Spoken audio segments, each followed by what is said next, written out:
To become a reality, lofty ideals need to be translated into concrete actions.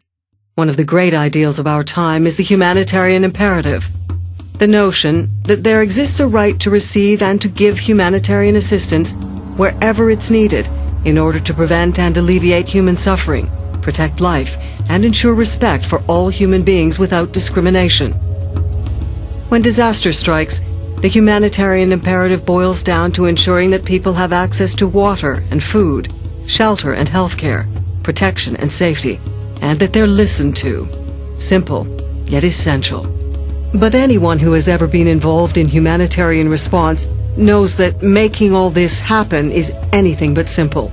Humanitarian work, like any other important task, needs to be well done, and that isn't easy at all. The story of the Sphere Project is, as Mustafa Osman from Islamic Relief puts it, the story of one of the most successful humanitarian initiatives of the last decade. It's the story of key actors in the humanitarian sector getting together to make sure that the lofty ideals that drive their work are translated into common principles, minimum standards, actions, indicators. In other words, concrete, measurable benchmarks that help them achieve greater quality and accountability in their work while performing their tasks professionally. This story begins in the 90s. Back then, many changes were taking place in the humanitarian sector, including the fact that some new players, like the military and development agencies, were entering the field. In 1994, an estimated 800,000 people were killed in the Rwandan genocide. Following this tragedy, a multi-donor evaluation concluded that if humanitarian agencies had done a better job, more lives would have been saved. The Rwandan tragedy was a catalyst, and in 1997, a group of humanitarian non-governmental organizations and the Red Cross Red Crescent movement set up what came to be known as the Sphere Project, a unique voluntary initiative aimed at improving the quality and accountability of humanitarian response. By 1998, a trial edition of the Sphere Handbook was ready. At its core was the Humanitarian Charter, a summary of common values and principles guiding humanitarian work. In addition to the Charter, a series of universal minimum standards for life-saving areas of humanitarian response were established. The first published edition of the Sphere Handbook saw the light in the year 2000. It quickly became a success and was translated into 29 languages. The second edition of the handbook came out in 2004. It met the same wide acceptance as its predecessor. 13 new language versions were added. By the end of the first decade of the 21st century, new developments in the humanitarian sector made it necessary to again revise the Sphere Handbook. Over 2.5 years, more than 650 experts from some 300 humanitarian organizations, including all the relevant United Nations agencies, were involved in this revision. The result of this wide consultative process, which has in itself been an achievement in terms of collaboration within the humanitarian sector, is the Sphere Handbook 2011 edition. The third edition of the Sphere Handbook has some significant changes. Its core is still the Humanitarian Charter, which has been completely rewritten, incorporating clearer language and stronger linkages with the minimum standards. The Charter affirms that humanitarian response is based on the principle of humanity and the humanitarian imperative. It spells out 3 fundamental rights of people affected by disaster and conflict: the right to life with dignity, the right to receive humanitarian assistance, the right to protection and security. A new chapter on protection principles reflects the result of a decade-long debate within the sector.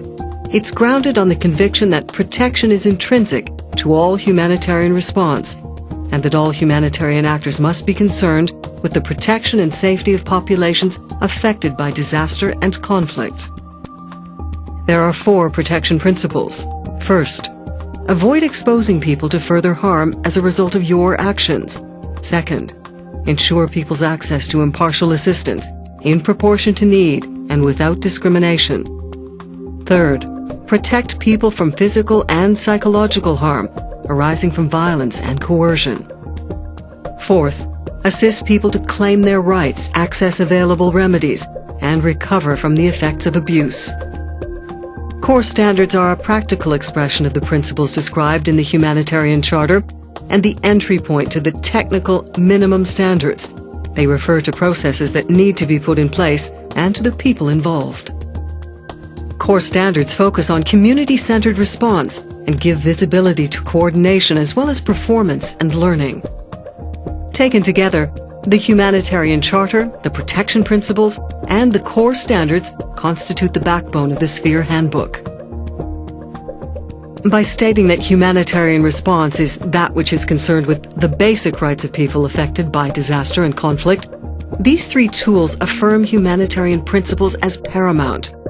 It's this focus on rights that distinguishes true humanitarian action from service delivery and identifies humanitarian organizations as the key actors in humanitarian response. The minimum standards are a compilation of best practices in the sector and a practical expression of the principles stated in the Humanitarian Charter. They do not stand alone. They need to be read together with the core standards. The minimum standards cover 4 areas of humanitarian response, which are critical determinants for survival in the initial stages of a disaster. They are water supply, sanitation and hygiene promotion, food security and nutrition, shelter, settlement and non-food items, and health action. These 4 technical chapters have been restructured in the revised edition of the handbook. They include minimum qualitative standards, key suggested actions to help meet those minimum standards, key indicators that make it possible to measure whether a standard has been attained, and guidance notes addressing practical difficulties, priority issues, and dilemmas. While the Sphere standards are meant to be universal, the handbook helps humanitarian actors to recognize different contexts and adapt response programs to them.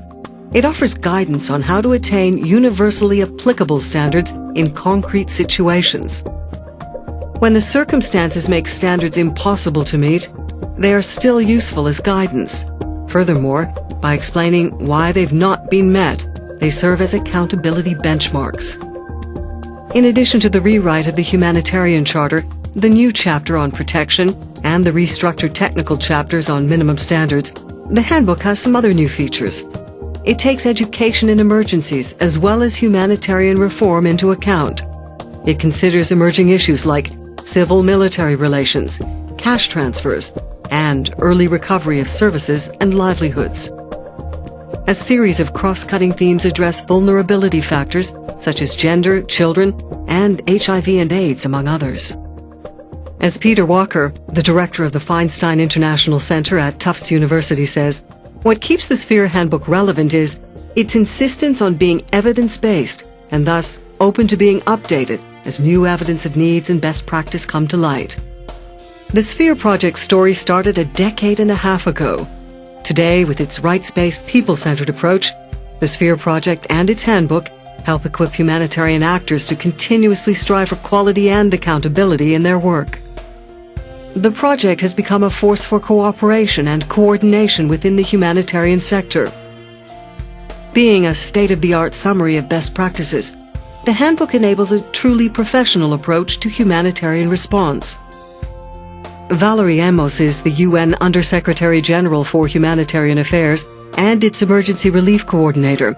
She says, the Sphere standards are the benchmark for ensuring humane and fair humanitarian assistance to people in need around the world. I hope that all organizations that provide humanitarian aid will become familiar with the standards and use them. This will improve the quality of humanitarian assistance to survivors of disasters and conflicts. The Sphere Handbook 2011 edition has been published in English, Arabic, Spanish, French, Russian, and German, as well as several other languages. The translation and dissemination of the handbook is part of a rollout strategy that includes updating training materials, developing new learning tools, and a new website.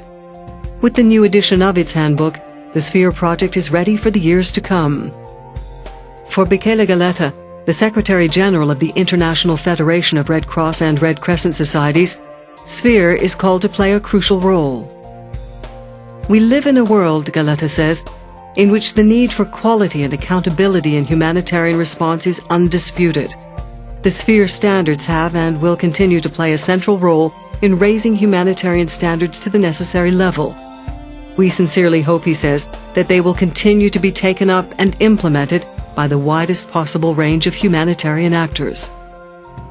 As the Sphere story projects itself into the future, you're invited to become a part of it.